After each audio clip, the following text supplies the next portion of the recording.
And now to our NewsHour Shares, something that caught our eye that may be of interest to you, too. After more than 7 decades, the remains of one of the worst disasters U.S. naval history have been found, thanks to a wealthy philanthropist, a Navy historian, and a state-of-the-art research vessel. The NewsHour's Julia Griffin explains. That's it, Paul. We've got it. The Indy. With those words, a 72-year-old mystery was solved and a historical treasure rediscovered on the bottom of the Pacific Ocean. The wreckage of the World War II naval cruiser, the USS Indianapolis. On July 30th, 1945, the Indianapolis was at sea,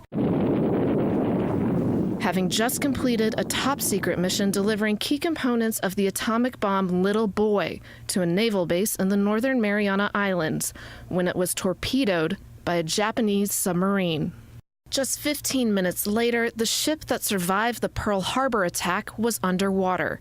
800 of her 1,196 sailors are thought to have initially survived the sinking, but with the U.S. Navy unaware of the loss, the men were forced to float for 4 days in shark-infested waters before being spotted by a patrolling bomber plane. Ultimately, only 316 survived the ordeal. For decades, the final resting place of the Indianapolis was lost to the ocean. All the paperwork is lost. There was no distress signal that went out. So basically, we have nothing but the recollections of the crew, the survivors.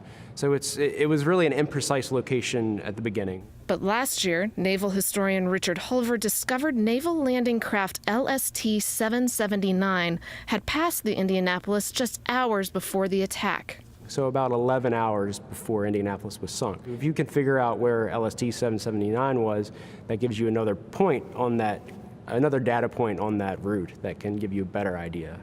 With the new data in hand, a civilian research team led by Microsoft co-founder Paul Allen took up the search again.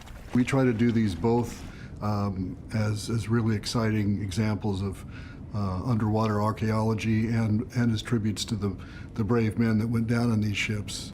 This time, the research vessel turned its attention west of the original location estimate and hunted through a new 600-square-mile patch of the Pacific Ocean.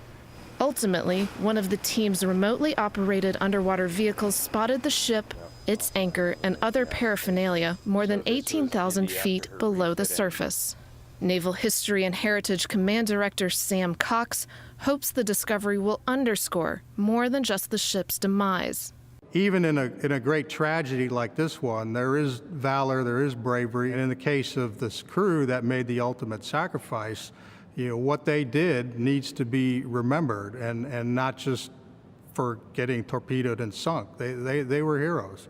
Only 22 crew members of the Indianapolis are still alive today. For the PBS NewsHour, I'm Julia Griffin.